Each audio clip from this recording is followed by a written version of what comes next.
Eny ary mpijery ajaina dia fahalita fiaraka aminao indray izay eto amin'ny fahitalavitra MATV amin'ity takarivany alatsinainy fahavalo ny volana febroary ity. Miarabanao ary tonga soa indray eto amin'ny sampana fampalalam-baovao ny fahitalavitra MATV ary manasanao ampitiavana anaraka izany hatramin'ny farany. Eo amin'ny tontolo politika avy hatrany arindray isan-taratsika ny fotoanantsika amin'izao takariva izao.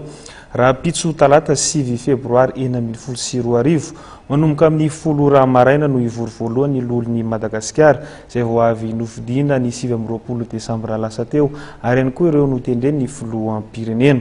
Ny momba ny fiomanana amin'izay fandraisana ny fivorian'ny loholona eny amin'ny lampana nosy izay indrindra no entina aminao ao anatin'ity fanadidina voalohany ity. Efatra amby 20 ora melohan'ny fivoriana manokana antenimiran-doholona voalohany Repoblika Fahefatra. Efa mipetrapetraka avokoa ny fiomanana rehetra araka nambaran'ny talen'ny arifeny teo anivon'ity androm-panjakana ity.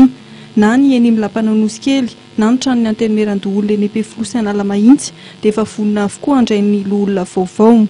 Fanomanana zany dia efa atao hoe vonona izay satria ny trano zany zao iarahanareo mahitsy zao efa mipetrapetraka daholo ny trano rehetrarehetra ny fanadiovana efa mamaraparina ny fanadiovana rehetra zay dia efa milamina ny amin'izay ny fanasana ny olona nasaina zany ity moa zany amin'ny session spéciale azy zany hoe spécial zany dia hafa ny session mahazatra antsika isan'andro dia ny session amin'ity zany niezahana tsy ny olona rehetra akory no nasaina amin'ity fa anotsongany ihany zany le olona nasaina tamin'ity fa amin'ny session ordinaire amin'ny volana May zany dia ezahana ny anasany olona rehetra sy tratra ato zany. Efa lasa avokoa ny fanasana ny olona rehetra anatrika amin'ny fanokafana amin'ny fomba ofisialy ho fivoriana manokana ny antenimiran-doholona.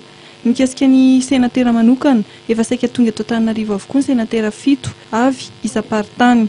Ny profesora Honoré Rakotomanana zoky olona amin'ny senatera ary Andrina Andriamandavy 7 zandriny indrindra amin'ny lolo Madagasikara no hitarika amin'ny fivoriana manokana ny antenimiran-doholona izay ho tonto saina raha pitso eny amin'ny lampana nosy kely. Anisan'ny tafiditra ao anatin'ny fandaharam-potoana fametrahana amin'ny Promahatry ny antenimiran-doholona. Fandaharam-potoana raha pitso zany raha araka ny fahafantarana azy dia hoe ny fifidianana filoha ihany aloha no mety ho vita raha-pitso fa zareo ihany moa zany ny zareo senatera ihany zany manapaka an'izay ordre du jour ankoatr'izay fa ny fanendrenan'ny filoha zany zao aloha no ezahana hoe fifidianana raha-pitso maraina manomboka amin'ny 10 zany ny seremonia eto raha-pitso. Ankoatra ny fifidianana mpikambana ao anatin'ny Promahatry ny antenimiran-doholona, anisan'ny olana iny ao anatin'ny fivoriana manokana ny antenimera manomboka raha-pitso talata 6 febroary ihany koa ny fandiniana ny fitsipika anatin'ny antenimiran-doholona.